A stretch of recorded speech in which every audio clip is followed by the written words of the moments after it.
thank you for watching this video. Thank you for subscribing to this channel. Please like this video. Please subscribe to this channel, and that would be fantastic. Okay, this is the third and final video of the day, and it's about grading students' papers at the college level. I get papers from students all the time, and I gotta grade these papers that young students write. And I gotta tell you something, I've been known for being pretty lenient. I mean, they have to really do a lousy, poor, almost horribly, you didn't try at all for the job to not at least will get a serviceable or okay score with me.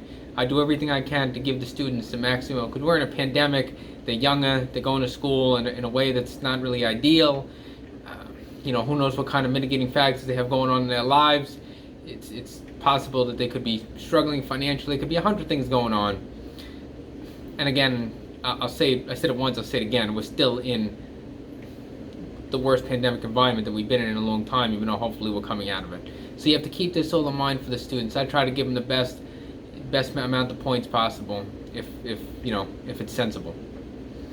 But I know a lot of colleagues in my program that say that they can't wait to wake up every Monday morning and give the students lousy grades.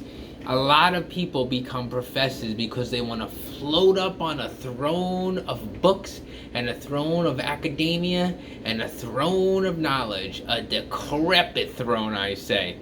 And they just want to give the students bad grades and make them feel terrible. Just terrible. And I remember when I was I'm a student now of PhD, but forget about that. I remember when I was a student in college, an undergraduate, and an MBA. I tell you, the first test that I took when I was one of the first tests I took when I was in undergraduate at University of Miami was a test on motion pictures. And to make a long story short, I struggled. I thought I was going to do really well, and I did poorly. I got a C on the test. And I'm someone who was a straight A student, or did, maybe not precisely, but did very well. I went home, I was 18, 19 years old. It's a big difference from now. But I went home and I cried and I cried and I cried. My father had to come down from Boca Raton to Miami, University of Miami, and basically comfort me. And really, I thought I was going to fail out of college. I mean, it was terrible. And I cried my eyes out. I never forget it. And that's the last thing that I want to do to students.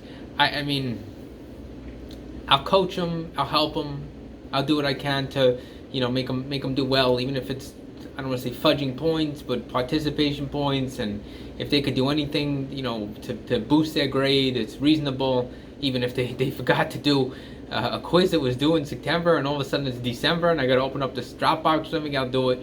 No sweat. I mean, as long as they're reasonable about it, nothing out of this world, especially given the circumstances. But I'm telling you, a lot of people enjoy failing students. They get off on it, and it's terrible. It's absolutely terrible. And I see it, I work in it, I'm part of it, and I don't know if I plan to be a professor, but I see the way that things go, and really it's eye-opening when you see it from the other side of the coin. It's really not good. Because as someone who's getting these papers with these marks on it in big fat red letters, or they're getting on the computer screen if they didn't do well, and nobody likes it, they cry. I cried. And that wasn't the only time. I've cried even at the PhD level. I'm not going to tell a long story, but the first assignment I did, let's just say I praised a certain president at that time, and people weren't really too interested in that or into that, so I didn't do well, and it was a political thing, and I cried. And this was only a year and a half ago. It was terrible. I mean, not as heavily as then, but it was pretty rough. And I hate giving them bad grades. I don't like it. I'll do anything I can to make them get at least an okay grade, or a grade that's fine. I'm telling you, if you're in school, a lot of people get off on giving bad grades. They really do.